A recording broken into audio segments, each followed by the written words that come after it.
आप अपना इंट्रोडक्शन बताएं और बताएं आपको बाय फेस लोग जानते हैं। अच्छा, बेसिकली कुछ इस तरह का है कि ये सारी जो भी काम है स्टार्ट मेरे थ्रू ही हुआ था। कोई एक ऐसा बेस्ट बंदा बताएं जिसके साथ आपको काम करके आप बहुत रिलैक्स, इजी और बड़ा मज़ा आया हो आपके साथ। एक तो आरफा है, ठीक है, बाकी है एक बायरूज के साथ। चले फाद, आपके सामने मैं अब कुछ नाम लूँगी, ठीक है, rapid fire kind of things है, ठीक है, तो आपने फ़ौरन से आंसर करना है। ओके, प्यार, वन वर्ड देना इसका सही है, peace. Okay, love is peace. Okay, good. खाना, जिंदगी। पिक्चर, मेरी कोई बना दो।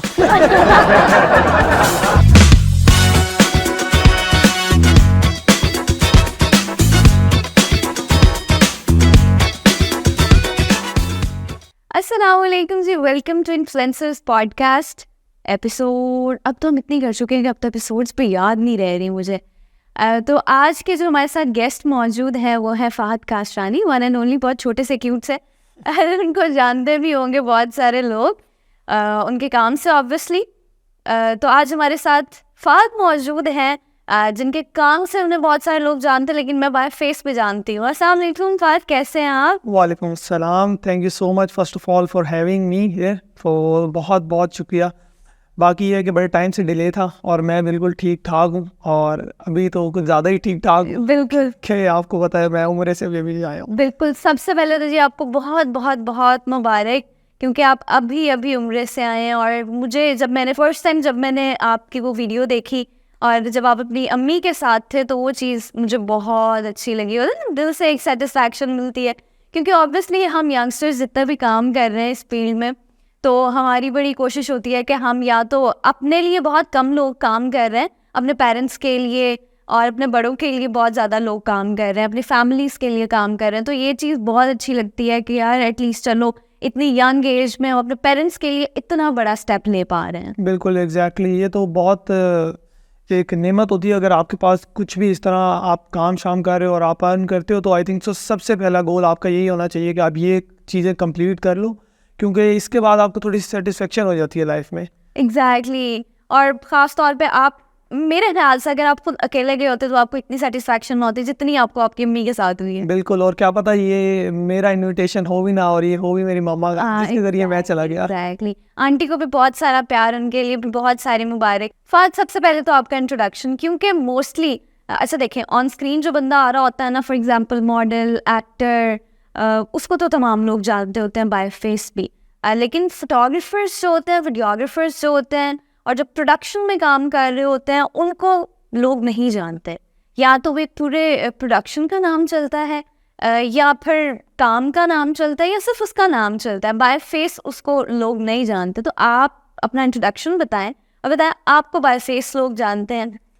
अच्छा, बेसिकली कुछ इस तरह का है कि ये सारी जो भी काम है स्टार्ट मेरे थ्रू ही हुआ था। जब सबसे पहले मैंने काम अपना स्टार्ट किया सारा एज अ वीडियोग्राफर, और ये साथ साथ मैं अपने ही इंस्टाग्राम वगैरह पे और यूट्यूब पे काम करता था, तो लोग मेनली मुझे ही पहले जानते थे। अच्छा, क्योंकि मैं पहले तो अपना ही कंटेंट बनाता था, कमर्शियल्स वगैरह के अंदर मैं था ही नहीं। तो वो अपना कंटेंट बनाते बनाते लोगों ने खुद ही रीच आउट करना स्टार्ट कर दिया, ब्रांड्स आए, आपस में कोलैबोरेट हुआ। तो फिर भी मैं वो अभी अपने थ्रू ही कर रहा था, एज ए फ्रीलांसर कर रहा था, वो एक कंपनी की शक्ल में काम नहीं आया था। तो जब काम की स्पेस बहुत ज़्यादा हो गई और काफ़ी ज़्यादा ब्रांड आने लग गए और काम बहुत ज़्यादा प्रोफेशनली होने लग गया, तो फिर मुझे कुछ रियलाइज़ हुआ कि ये अब सिर्फ मेरे अकेले का काम नहीं है, और वन मैन आर्मी मेरे ख्याल है बनना भी नहीं चाहिए। अगर आप अपॉर्चुनिटीज़ क्रिएट कर सकते हो तो वो वेल एंड गुड है। एग्जैक्टली, और ये बहुत कम लोग समझते हैं कि आप किसी के लिए अपॉर्चुनिटीज़ क्रिएट कर सकते हैं। एग्जैक्टली, तो मैं चाह रहा था कि मैं अपनी क्रिएटिव साइड पे भी रहूं, कि मैं सारा बोझ खुद भी ना ले लूं, तो मैं इसको एक कंपनी की शक्ल में दे देता हूँ। अब मेरे माइंड में यही था कि अगर ये कंपनी बन गई तो कंपनी भी वो शायद मैं बैक एंड पे चला जाऊंगा और कंपनी मेन पे आ जाएगी। तो वो कंपनी नेम भी जो है वो भी फ़हद फिल्म्स ही रहा, ठीक है, वो भी फ़हद फिल्म्स ही है, ठीक है। तो अभी भी जब अब तो अल्हम्दुलिल्लाह काफ़ी पाकिस्तान में अभी हमें ब्रांड्स वगैरह भी जानते हैं, तो जब वो आगे कहते हैं कि फ़हद फिल्म्स, हम फ़हद फिल्म से बात कर रहे हैं ये और इस तरह की, तो बड़ी खुशी होती है। मेरा नाम है बीच में कंपनी का। तो इस तरह, और बाकी ये है कि मैं अपने पर्सनल कंटेंट पे भी काम करता रहता हूँ। जैसे इंस्टाग्राम का आजकल दौर है, रील्स, टिकटॉक, बेशक मैं जितना मर्जी बिजी होता हूँ कमर्शियल्स में, डीवीसीज में, टीवीसीज में, लेकिन मैं अपना कंटेंट कभी भी नहीं भूलता कि एटलीस्ट मेरी जो पर्सनल ब्रांडिंग है वो भी साथ साथ चलती रहे। क्योंकि आपको पता है दौर जो है वो आजकल सिर्फ मार्केटिंग, ब्रांडिंग, जो वो कहते हैं ना, जो दिखेगा वो बिकेगा, दैट साइड। तो आजकल वो थोड़ा एरा चल रहा है कि जो दिखेगा वही बिकेगा। तो if you have skills, if you have good looks, if you have a good personality, तो मुझे लगता है कि उसको दिखाना चाहिए। अगर लोग उससे इंस्पायर हो सकते हैं तो उन लोगों को लाजमी दिखाना चाहिए। बिल्कुल। एनीवेज, मुझे ये फैक्ट नहीं पता था आपके बारे में कि आप पहले लाइक एज एन इन्फ्लुएंसर भी काम कर चुके हैं। बिल्कुल। तो चलें, ये एक नई बात थी मेरे लिए और बहुत सारे लोगों के लिए हो सकती है कि आप एज एन इन्फ्लुएंसर काम कर चुके हो। क्योंकि अब तो लोग इस तरह ही जानते हैं कि मैं टीवीसीज, डीवीसीज करता हूँ या मैं फिल्में करूँ। रिमेंबर जब मैंने आपको पहली दफ़ा, मैं आपके नाम से आपको जानती थी, फ़ाहद। अच्छा, फ़ाहद इज़ समवन जो बड़ा अच्छा काम करता है, और Fahadh is such a good photographer जो बड़ी अच्छी वीडियोग्राफी करता है और जिसका कॉन्सेप्ट और विजुअलाइजेशन बहुत अच्छी है, जिससे मैं आपको जानती थी। और बड़े लोगों से आपका नाम सुना भी कि जी मुल्तान में कुछ एक दो चंद हैं फोटोग्राफर्स जिनमें जो है वो टॉप पे जो हैं ये आते हैं। तो आई वाज लाइक के हैं ये कौन है, ये कौन है? तो फिर जब मैंने आपको देखा, आई गेस एक ही दफ़ा देखा मैंने आपको। अच्छा। वो भी आई गेस आप किसी इंटरव्यू में बैठे हुए थे, मुझे पता चला कि ये तो बहुत छोटे हैं, ये बहुत छोटे हैं। तो फिर अब आज जब मैंने वाकई सामने बैठ के देखा तो आप वाकई बहुत छोटे हो। क्या एज है आपकी? मेरी एज 19 है, और 19 भी अभी मैं नवंबर में ही हूँ। अच्छा, ज़बरदस्त। तो कब से आपने ये अपना जो एक जर्नी थी वो स्टार्ट की? ये सब स्टार्ट तो हुआ था अराउंड मैं 6th क्लास में था, और स्टार्ट भी मेरे से नहीं हुआ था। एक दफ़ा मेरा बड़ा भाई बस आया था, उसने मुझे बोला कि इस तरह होता है, यूट्यूब पे वीडियोस डालो तो पैसे बनते हैं, इस तरह होता है, उस तरह होता है। ये उस टाइम की बात है जब यूट्यूब पे कोई पॉलिसी वगैरह भी नहीं थी कि इतने सब्सक्राइबर हो, बस वीडियोस डालो और अर्न करो। तो मैंने कहा बड़ी अच्छी बात है। बस उस टाइम से मैं लगा हुआ हूँ, कभी ये चैनल बना दिया, कभी उल्टे चैनल बना दिया, कभी इस तरह आहिस्ता आहिस्ता करते करते एक पाथ मिल ही गया फाइनली कि मुझे कैमरास वगैरह में इंटरेस्ट हुआ, वीडियो एडिटिंग में इंटरेस्ट हुआ। तो वो करते करते मैंने खुद ही सारे पाथ एक्सप्लोर किए कि अब सीखूँ कहाँ से, क्योंकि मुल्तान में ऑब्वियसली आपको पता है इस तरह के रिसोर्सेज नहीं है, और रिसोर्सेज भी नहीं है कि मतलब लोग भी नहीं है कि जो सिखा सके इस तरह। क्योंकि मेरा शुरू से ही कॉन्सेप्ट थोड़ा सा डिफरेंट था कि मुझे बिल्कुल एवरेज काम नहीं सीखना, मुझे विजुअलाइजेशन थोड़ी अलग सीखनी है, एडिटिंग थोड़ी सी डिफरेंट पेसिंग से सीखनी है। वो सारी चीज़ें मैंने इंटरनेशनली फॉलो की हैं, इंटरनेशनल यूट्यूबर्स को देख देख के मैं सीखा हूँ। तो इस वजह से शायद थोड़ा सा मेरा जो वीडियोग्राफी और फिल्म मेकिंग का स्टाइल है वो थोड़ा सा लोगों को डिफरेंट है। तो ये सब स्टार्ट प्रॉपर 6th क्लास से मेरा हो गया था। मतलब काफ़ी क्लास मतलब एक तो दौर वो बड़ा पुराना हो जाता है, जबकि तब कोई खास कॉन्सेप्ट नहीं था फोटोग्राफी का, इन्फ्लुएंसर्स का, और यू नो उस टाइम पे इतना ज़्यादा नहीं था। कुछ चंद एक हमारी सोसाइटी में ब्लॉगर्स होते थे, व्लॉगर्स होते थे। लेकिन आजकल तो देखा जाए तो हमारी सोसाइटी ऐसे, अगर एक आप छोटे से छोटे शहर में भी चले जाए तो आपको वहाँ पे सैकड़ों की तादाद में जो है इन्फ्लुएंसर्स और ब्लॉगर्स मिल जाएंगे, और बड़े अच्छे भी मिलेंगे, और आपको हर कैटेगरी के लोग मिलेंगे। तो ये 6th क्लास से एक जर्नी का स्टार्ट हुआ, और उस एरा में जबकि कॉन्सेप्ट ही नहीं था कोई, ये बिल्कुल कॉन्सेप्ट ही नहीं था। मतलब उस टाइम तो मुझे याद है कि अभी ताज़ा ही मतलब यूट्यूब को 2-1 बात हुए होंगे अनबैन हुए हुए, क्योंकि वो पहले बैन था ना, यूट्यूब भी बैन था और फिर वो अनबैन हुआ, और 2 महीने हुए थे उसे अनबैन हुए। तो उस टाइम मैंने स्टार्ट किया था, क्योंकि एक्सेस ईजी हो गया था यूट्यूब को करना, तो मेरे लिए ये था कि मैं उसे करता हूँ। तो उस टाइम से मैं लगा हुआ था ये डिफरेंट चीज़ें एक्सप्लोर करने में, कभी टेक चैनल, कभी ये चैनल, जो ट्रेंड में चल रहा था उसमें ऐसा चीज़ें समझ आने लग जाती हैं। इंटरेस्ट जब होता है ना आपको, मतलब किसी एक उसके अंदर, नीश के अंदर, फिर आपको समझ आ जाता है कि इसी पे। अच्छा फ़ाहद, आप पहले तो मुझे ये बताएं कि कंटेंट, क्योंकि जो आपकी टीवीसीज डीवीसीज मैंने देखी हैं, बहुत सारे लोगों ने देखी होंगी, और जो वीडियोस आपकी मैंने देखी हैं, तो उसमें आपका विजुअलाइजेशन का जो कॉन्सेप्ट है ना वो इंटायरली डिफरेंट है बाकी तमाम लोगों से।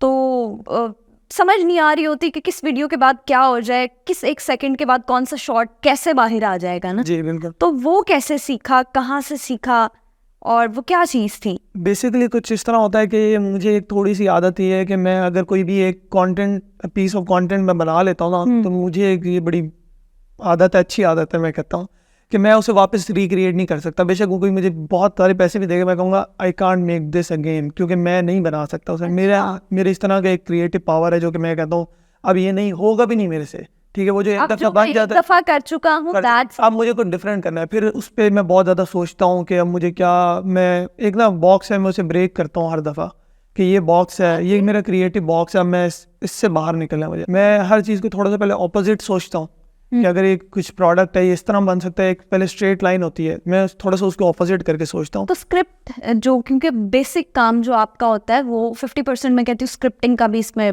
रोल होता है, तो वो कौन करता है? अच्छा, अभी पहले स्क्रिप्टिंग मैं भी करता था, लेकिन राइट नाउ अब काम की इस तरह की बट नाइस बहुत ज़्यादा होगा। हाँ, क्लाइंट्स की स्पीड भी अब बहुत ज़्यादा है, तो इस वजह से आप जो स्क्रिप्टिंग के लिए हमारे पास बहुत सारे एम्प्लॉयज़ हैं। स्क्रिप्टिंग हमारे पास बाकी सिटीज़ से भी हैं, मुल्तान से भी हैं, लेकिन जो हमारी मेनली स्क्रिप्ट राइटर हैं उनका नाम ज़रियाब है। मैं यहाँ पे मेंशन भी कर देता हूँ, बड़ी अच्छी स्क्रिप्ट्स लिखती हैं हमारी, ठीक है। TVCs की भी, DVCs की, वो सारी हमारी स्क्रिप्टिंग भी करती है, ठीक है। उसके बाद विजुअलाइजेशन जो होती है स्क्रिप्टिंग के ऊपर, वो सारी मेरी होती है, वो आपकी वो मेरी होती है। विजुअल्स किस तरह, कौन सा शॉट किस एंगल से कहाँ पे इम्प्लीमेंट कर, बिल्कुल बिल्कुल। ओके, दैट्स नाइस और क्वाइट इम्प्रेसिव ना कि आप अपने काम को जब खुद अपनी एनर्जी डालते हैं उसमें, तो वो उसके जो रिजल्ट्स होते हैं वो इंटायरली डिफरेंट होते हैं उस काम से जिसमें आप अपनी एनर्जी 50% डालते हैं। मुझे अभी भी इस तरह का है कि अभी मैं हालांकि काफ़ी शूट्स कर चुका हूँ, अब तो मतलब पता नहीं कितने, याद भी नहीं रहता, 1000+ पता नहीं कितने हो गए होंगे यार, लेकिन अभी भी स्टिल जब भी कोई छोटा से छोटा भी शूट हो तो मुझे बिल्कुल इतनी टेंशन होती है। और हालांकि मेरी पूरी टीम मुझे कह रही होती है कि नर्वस रहते हो बहुत ज़्यादा। बेशक छोटे से छोटे शूट भी हो, मुझे कोई प्रोडक्ट शूट करना है, मुझे सर पे टेंशन रहती है कि पता नहीं किस तरह होगा या नहीं होगा। ओवर थिंकिंग करते हो, मेरे पिछले काम से अच्छा होगा कि नहीं होगा। मुझे बस यही रहता है कि पिछला जो बॉक्स है वो करूँ, मैं स्टेप बाय स्टेप इम्प्रूव करता जाऊँ। तो अगर वो इम्प्रूव नहीं होगा तो फिर मैं स्टक हो जाऊँगा। फिर फहद ऐसा हुआ है कभी जिंदगी में कि आपको लोगों ने पहचाना हो आपके नाम से और कहा हो जी वो फहद है और आपसे मिलने आए हो, कभी ऐसा कोई मोमेंट?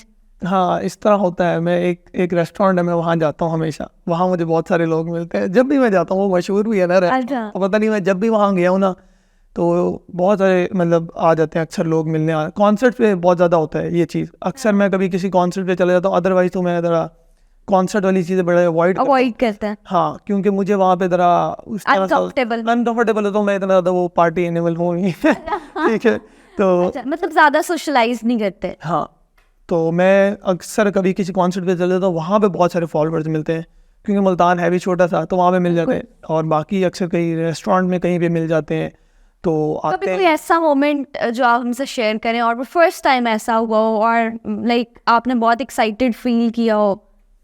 अच्छा, इस तरह का भी बहुत सारी दफ़ा हुआ है। एक दफ़ा हाँ, मुझे याद है कि मैं एक दफ़ा कॉन्सर्ट था एक, तो मैं उस कॉन्सर्ट में ना आर्टिस्ट के साथ था, तो मैं जब स्टेज पे मैं पहले गया था, आर्टिस्ट की परफॉर्मेंस से पहले मैं जब स्टेज पे चला गया था, जब मैं स्टेज पे गया था ना तो मुझे क्राउड से कम से कम आधे क्राउड से मुझे फहद की आवाज़ें आई, तो वो जो थी ना शोर, वो मुझे बड़ा अच्छा लगा था। ये मेरा फर्स्ट टाइम तो नहीं था, लेकिन ये मेरा बड़ा रेयर मोमेंट था। अदरवाइज मुझे बड़ी एक ऑकवर्ड मोमेंट लगता है। अब मैं हूँ फिल्म मेकर, अब मेरे फॉलोअर्स अक्सर आते हैं ना, मिलते हैं, तो अब मैं खाना खा रहा था एक दफ़ा, तो मैं अब खाना खा रहा हूँ, फॉलोअर आया, अब वो देख रहा है मुझे खड़ा होकर मेरे साथ ही, अब मुझे लगा पता नहीं कौन है, मैं नीचे मुँह करके खाना, मैंने ऊपर देखा तो कहता आप कौन सा सॉफ्टवेयर यूज़ करते हैं?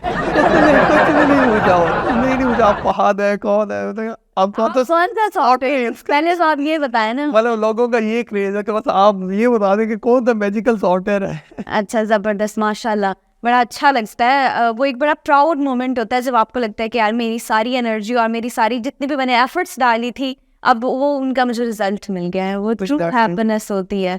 Exactly. ओके फहद, अच्छा ऐसा कभी हुआ है कि आपने सोचा हो कि चलो मैं थोड़ा इस साइड पे, टीचिंग साइड पे आता हूँ, यू नो अब मैंने काम कर लिया, अब मुझे लोगों को सिखाना चाहिए कि मैं क्या कर रहा हूँ, या you are that kind of person कि अगर ये मेरा काम है तो ये किसी और को नहीं पता चलना चाहिए, और that's you know little bit secret चीज़ और प्राइवेसी है मेरी और इसको डिस्टर्ब नहीं करना, और थोड़ा ऐसा हो? नहीं, अभी मेरा कोर्स आ रहा है, इसका जवाब पूरे का ये मेरा कोर्स आ रहा है। जबरदस्त, कैसे? और ये ऑनलाइन कोर्स है, डिजिटल है, क्योंकि मेरे जो फॉलोअर्स हैं वो ऑल ओवर द वर्ल्ड हैं, कोई दुबई से है, तो बहुत सारी जगह से है, तो वो चाहते हैं कि मैं कोर्स बनाता, बहुत डिमांड थी, बहुत टाइम से थी, और ये मैंने मैंने भी ये चीज़ सुनी तो मैंने आपसे पूछी है। तो ये ना अभी मैंने बना भी लिया हुआ है। अभी भी मैं इतना बिजी हूँ कि मैं अपने उसके लिए एक प्रॉपर लॉन्चिंग वीडियो नहीं बना पा रहा। अच्छा, अपने लिए वीडियो नहीं बना? क्योंकि मैं थोड़ा सा उसे भी अभी यूनिक चाह रहा हूँ उस वीडियो को, क्योंकि ऑब्वियसली वो एक एडिटिंग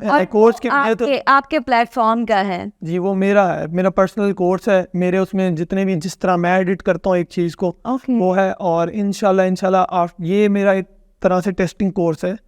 ठीक है, मैं इससे अभी ये आएगा, उसके बाद इंशाल्लाह जब हमने एक बड़ा प्रोडक्शन हाउस बनाना है उसके अंदर हम फिजिकल क्लासेस करवाएंगे, जिसके अंदर हम प्रॉपर फिल्म मेकिंग के बारे में बताएंगे कि स्टूडियो का यूज़ किस तरीके से किया जाता है। आपको पता है कि हमारे जनूबी पंजाब में, साउथ पंजाब में थोड़ा सा इन चीज़ों में हम लैक करते हैं कि हमारे पास सीखने की उतनी अपॉर्चुनिटीज़ नहीं होती, और वो अपॉर्चुनिटीज़ होती भी हैं समवेयर तो हम उसको अप्रोच नहीं कर पाते, और क्योंकि हमारे पास लोगों की तादाद बहुत ज़्यादा, अपॉर्चुनिटीज़ कम है, तो हम उस तरीके से वहाँ पे अप्रोच नहीं कर पाते। कुछ लोगों को जिनको रिसोर्सेज ज़्यादा होती हैं, जिनके पास या जिनके पास इजी एक्सेस होता है, वो लोग तो चले जाते हैं, लेकिन जो बहुत सारे लोग वो अपने शौक को भी पूरा इसलिए नहीं कर पाते। लेकिन मुझे लगता है यहाँ पे ना लोगों को बहुत शौक है सीखने का, क्योंकि जिस स्पीड से मुझे मैसेज आते हैं लोगों के कोर्स, ये फिजिकल क्लासेस चाहिए, डिजिटल क्लासेस चाहिए, तो वो मेरा ख्याल है लोगों को शौक बहुत है सीखने का।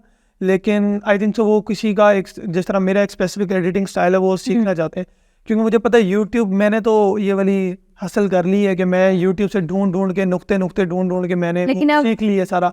लेकिन लोगों के लिए बड़ा मुश्किल है, आजकल की जनरेशन चाहती है कोई चीज़ मिल जाए। बिल्कुल ऐसा। तो इसलिए वो सारी चीज़ें जो है ना, जितनी मेरा 6-7 साल का निचोड़ है वो मैंने उस कोर्स के अंदर बना दिया है। जबरदस्त, वो इंशाल्लाह आएगा, स्टोर कर दिया कि अब लोग आए उसको सीखें, दैट्स इट। यस, तो वो इंशाल्लाह भी आएगा। तो फिर देखते हैं, अब थोड़ा सा हमें जरा हिंट दे दें कब? वो इंशाल्लाह जनवरी के मंथ में ही आएगा, जनवरी के एंड तक एक्सपेक्ट करें।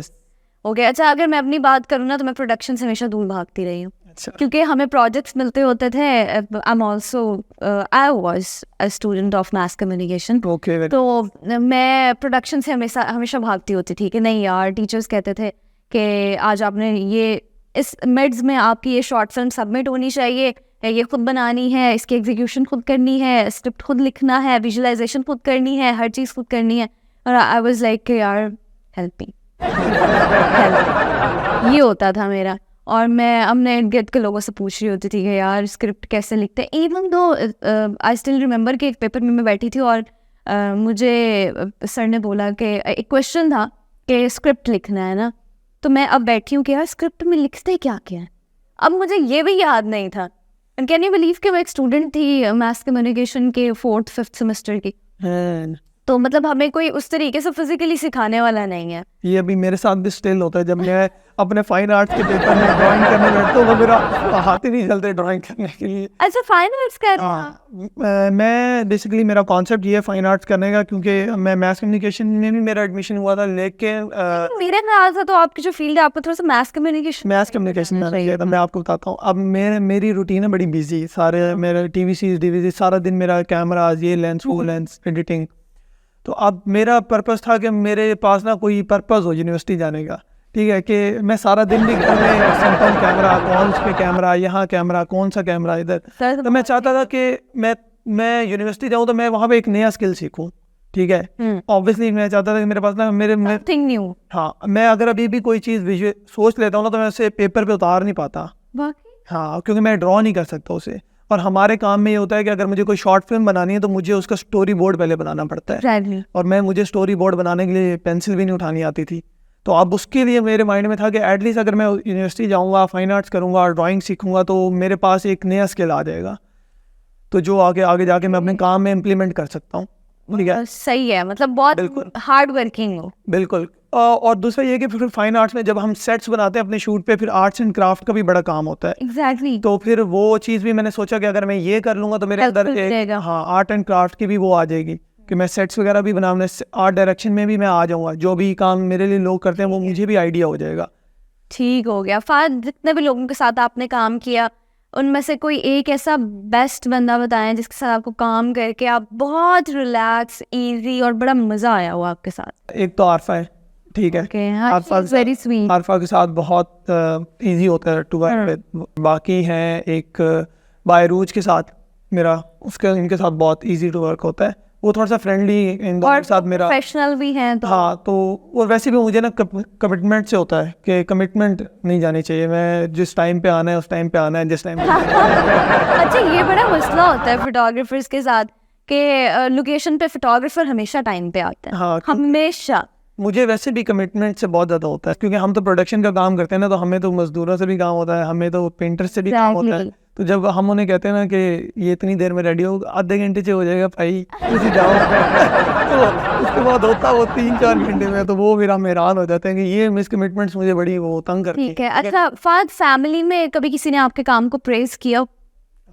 हर बंदा करता है, हर बंदा करता है। फैमिली की सपोर्ट है। आपकी अपनी फैमिली में से सबसे ज्यादा आपको कौन सपोर्ट करता है? मेरे फादर ने बहुत सपोर्ट किया शुरू में, बहुत ज़्यादा उन्होंने, क्योंकि मैं उस टाइम व्लॉगिंग करता था। मेरे फादर को बड़ा वो था कि अच्छा काम है, प्रोडक्ट, उनको ये था कि बस प्रोडक्टिव काम कर रहा हूँ, क्योंकि उस एज में बिगड़ भी सकते हैं, संभल भी सकते हो आप, रास्ते पे है। हाँ, मतलब सही है, टाइम वेस्ट नहीं मैं करता था। अगर मैं बाहर भी जाता था तो मैं यही काम से रिलेटेड जाता था। बाकी अगर फादर का बहुत ज़्यादा रोल है, बाकी अब तो सभी सपोर्ट करते हैं। भाई मेरे साथ है कंपनी के अंदर, अच्छा, वो भी काम करवाते हैं एज अ बिजनेस डेवलपर। जबरदस्त जबरदस्त। चले फाद, आपके सामने मैं कुछ नाम लूंगी, ठीक है, rapid fire kind of things है, ठीक है, तो आपने फौरन से आंसर करना है उनको, ओके? क्विक वन होगा, ओके? तो हम थोड़ा सा टिपिकल से आगे जाएंगे। Yes yes, okay. प्यार। प्यार, वन वर्ड देना इसका, सही है। प्यार प्यार प्यार प्यार प्यार, सही है। Peace peace peace, okay, love is peace, okay good, love peace. Influencer. Influencer, influencer, जल्दी जल्दी जल्दी। इन्फ्लुएंसर हज़रत मोहम्मद सल्लल्लाहु अलैहि वसल्लम इन्फ्लुएंसर उन्हें असल में कह सकते हैं, ठीक है, असली इन्फ्लुएंसर वो है। He is a true influencer. बिल्कुल। ओके, खाना। खाना, जिंदगी। पिक्चर। पिक्चर, मेरी कोई बना दो। दुबई। दुबई, लग्जरी। कह सकते हैं। मामा। मामा, supportive. Supportive, okay good good. ठीक हो गया ji, that's it for today. I hope आपने भी इंजॉय किया होगा। Thank you so much for having. Basically इस टेबल पे, यहाँ इस चेयर पे बुलाने का मकसद, लोगों को दिखाने का मकसद ये है कि लोग कुछ सीखें। जो यहाँ पे आए वो उसको डिज़र्व करता हो, और जो यहाँ पे जो लोग जिसको देखे बैठा हुआ इस जगह पे, उससे कुछ ना कुछ सीख सकें, कोई ना कोई मोटिवेशन ले सकें।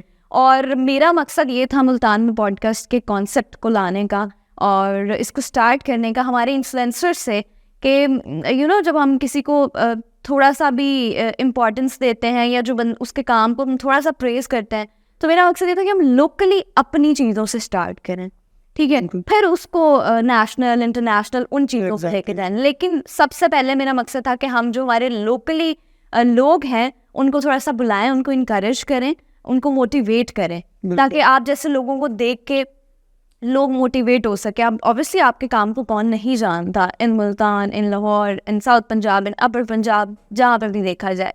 तो आपकी DVCs बहुत ज़्यादा, लाइक मैं खुद भी रीच भी देखते हैं हम, और जब मैं खुद भी देखती हूँ तो बड़ा अच्छा लगता है। आप जो आपकी सबसे अच्छी बात है, आपकी वीडियो को खोलते हैं हम और एक कनेक्टिविटी शुरू हो जाती है। आई लव दैट कनेक्टिविटी, कि जब आप एक वीडियो को खोलेंगे, एक सेकंड के बाद 1 मिनट कैसे हुआ आपको पता ही नहीं लगता। और मैं समझती हूँ कि किसी भी कंटेंट में ये एक बहुत इंपॉर्टेंट चीज़ होती है कि आप अपने व्यूअर्स को वो चीज़ देते हैं कि भाई देखो, खोलो और देखते रहो। बिल्कुल, बस इंगेज रखने ही लोगों को आजकल की स्ट्रेटजी है, लोगों को इंगेज रखें। मेरी जो देख रहा है उससे भी एडवाइस है कि बस कंटेंट ऐसा बनाओ कि लोग इंगेज रहें, टाइम लगाओ, कंसिस्टेंसी के पीछे ना भागो। अगर कर सकते हो कंसिस्टेंसी में काम तो करो, बाकी लगे रहो, सीखते रहो। सीखना छोड़ दोगे तो रुक जाओगे, बस। Okay, thank you Fahad for coming. Thank you so much, आपने टाइम दिया, क्योंकि बहुत अरसे से पेंडिंग था। बिल्कुल। बहुत मज़ा आया आपके साथ, और आई होप देखने वालों को भी बड़ा मज़ा आया होगा, एंजॉय किया होगा आप सबने। कमेंट्स में बताना है कि अब मज़ीद हम किसको बुलाएं, और अपने रिव्यूज़ लाजमी शेयर करने हैं आप सब ने कि मज़ीद इसमें क्या अपडेट होना चाहिए, और क्या सवाल हैं जो आप किस इन्फ्लुएंसर से पूछना चाहते हैं, वो आपने सीक्रेटली ज़रा कमेंट्स में बता देना है, ताकि हम नेक्स्ट उसको बुलाएं और फिर उसके साथ हम ज़रा इंजॉय करें, एंटरटेन करें आप लोगों को भी और खुद भी एंटरटेन हो। And that's it for today. अपना बहुत सारा ख्याल रखें, ठंड बहुत ज़्यादा है, इंजॉय करने के चक्कर में अपना ख्याल रखना मत भूलिएगा। दैट्स इट, अल्लाह हाफिज़।